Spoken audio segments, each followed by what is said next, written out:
चीन वो देश है जो दिन रात पाकिस्तान के साथ मिलकर भारत के खिलाफ साजिश करता रहता है और चीन कभी भी खतरनाक खेल खेल सकता है सीमा पर यानी एलएसी पर। और इस बात की आशंका जताई जा रही है अमेरिका की ओर से और इसके लिए बकायदा अमेरिका सीधा सीधा ये कह भी रहा कि वो हर स्तर पर भारत का साथ देगा।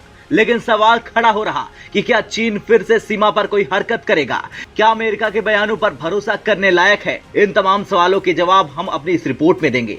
दरअसल वास्तविक नियंत्रण रेखा यानी एलएसी पर चीन की हरकतों पर अमेरिका का बयान सामने आया। अमेरिका ने साफ शब्दों में चीनी आक्रामकता को लेकर एक अहम बात कही। अमेरिका की ओर से कहा गया कि भारत और अमेरिका एलएसी पर चीनी अग्रेशन के खिलाफ विचारों के आदान प्रदान को लेकर मिलकर काम कर रहे हैं। चीन की गतिविधियों के बारे में बात करते हुए इंडिया में अमेरिका के rear admiral Michael L baker ने कहा कि निश्चित रूप से ये हमारे लिए एक महत्वपूर्ण क्षेत्र है। हम सतर्क रहते हैं। हम इस पर अपने विचारों का आदान प्रदान करने के लिए भारत के साथ मिलकर काम कर रहे हैं। हम साथ मिलकर इसलिए काम कर रहे हैं ताकि ये सुनिश्चित हो सके कि हमें इसकी स्पष्ट समझ है। जो हम सोचते हैं वो हो सकता है। भारत और अमेरिका दोनों को सतर्क रहने की जरूरत है। क्षेत्रीय सुरक्षा के मुद्दों से नजर नहीं हटाई जा सकती।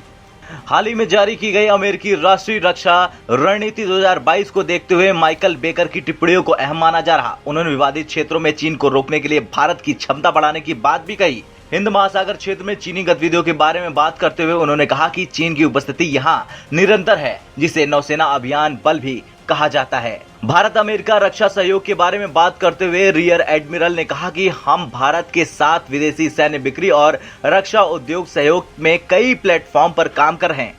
ये हमने पिछले एक दशक में किया है। हमने जल, थल और वायु सेना के लिहाज से कई उच्च स्तरीय प्लेटफॉर्म तैयार किए। रिसर्च और नई क्षमताओं को विकसित करने के लिए सहयोग की संभावना है। अमेरिका भारत से बहुत सारे सैन्य सामान आयात करता है। यहाँ कई कंपनियां ऐसे उत्पाद बनाती हैं। ऐसे कई क्षेत्र हैं जहां हम प्रौद्योगिकी साझा करने और सह विकास और सह उत्पादन के लिए एक बेहतर स्थान खोजने के लिए काम कर रहे हैं। ये कुछ समय से चर्चा में है और हमारी सर्वोच्च प्राथमिकताओं में से एक है। हम भारत के लिए उसका पसंदीदा भागीदार बनना चाहते हैं।